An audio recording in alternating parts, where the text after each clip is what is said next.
Sweet Tooth. After the video, visit laurenmartinbooks.com to browse more books and daily learning activities to teach every kindergarten readiness skill in minutes a day. Now let's read Ganesha's Sweet Tooth. Ganesha is a Hindu god. He's very important and powerful and a tad chubby. But when he was a kid, he was just like any other kid. Except that he had an elephant's head and cruised around on a magical mouse collecting fruit, rice, sweets, and other gifts from the temples in his neighborhood. Ganesha loved to eat sweets and candy, especially the traditional Indian dessert laddoo. His best friend, Mr. Mouse, could eat only one at a time, which was okay, but Ganesha, he didn't want to share all his laddoos. Squeak!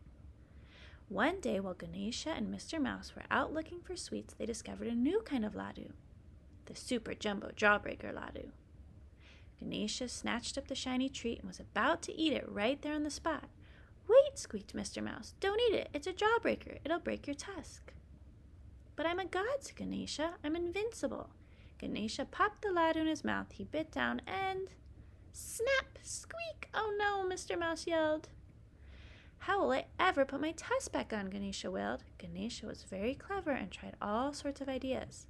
What if I tie it on with string? What if I stick it on with glue? Maybe I could just hold it on with my hand? But nothing worked. "I look lopsided," he said. "Everyone will laugh at me." "No, they won't," said Mr. Mouse. "Everyone loses their teeth. And besides, you already have an elephant's head and your friends still love you." Ganesha wasn't convinced. He thought he looked awful. He took all his anger and frustration and hurled his tusk at the moon, but the tusk didn't hit the moon. It sailed over a bush and hit the head of an old man who was walking by. "Is this your tusk?" the old man asked. "I'm sorry," said Ganesha. "I didn't mean to hit you. I was aiming for the moon. What's your name?" "I'm Ganesha, and this is Mr. Mouse." "You're Ganesha?" the old man exclaimed. "I've been looking for you. I'm Vyasa the poet, and I need a special scribe for a poem. It's so long that no man could ever write the whole thing. All the pens in the world would break before it was done." "I'm not a man," said Ganesha, "and I love stories, but I don't have anything to write with. What about your tusk?" Vyasa asked. "That's just a big tooth," Ganesha said. "It's a very special tooth," Vyasa explained, handing Ganesha a piece of paper. "Give it a try." Ganesha took the paper and pressed down with the tip of his tusk. It made a mark. Ganesha was so excited that he drew a flower and a tree and a picture of Mr. Mouse, along with a few of his other favorite things. "I love my tusk," said Ganesha. "I'd be happy to help you. What is the story about?" "The beginning of things," said Vyasa. "It's rather hard to sum up. It's called the Mahabharata." "Excuse me," said Mr. Mouse, jumping on the end of Ganesha's trunk. "I don't mean to interrupt, but what exactly are the terms of this agreement? It is a very long poem after all. Can you tell the whole story in one go, Vyasa? No stopping?" "As long as Ganesha understands the meaning of everything I say." "Can I eat sweets while I write?" asked Ganesha. "As long as you don't stop writing," said Vyasa.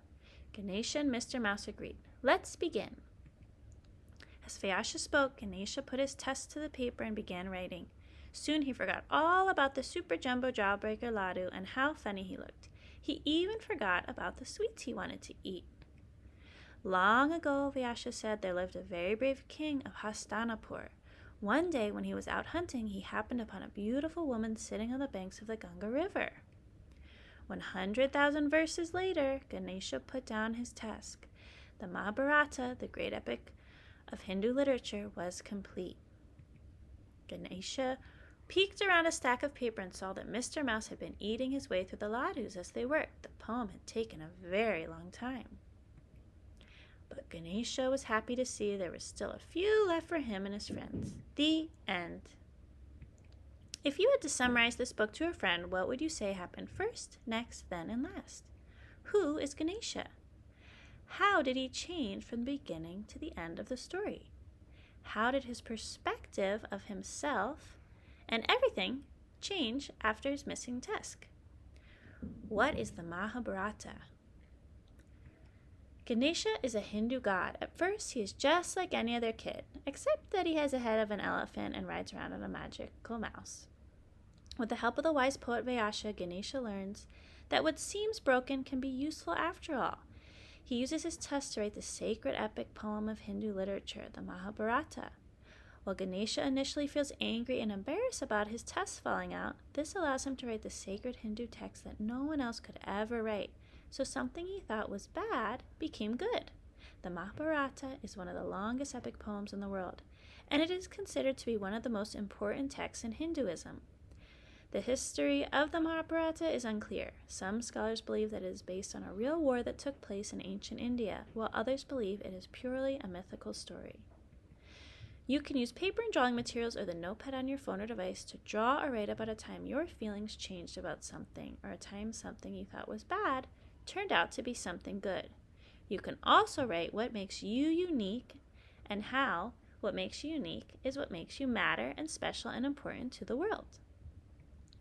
Please like, subscribe, share, and click Lauren Martin Books to watch more of my read-along stories. To browse more books and free learning activities, visit laurenmartinbooks.com. You can review this book on Amazon even if you don't buy it and will simply show up without the verified purchase stamp. Use the link below to buy the book or leave an unverified review. Thank you for reading with me.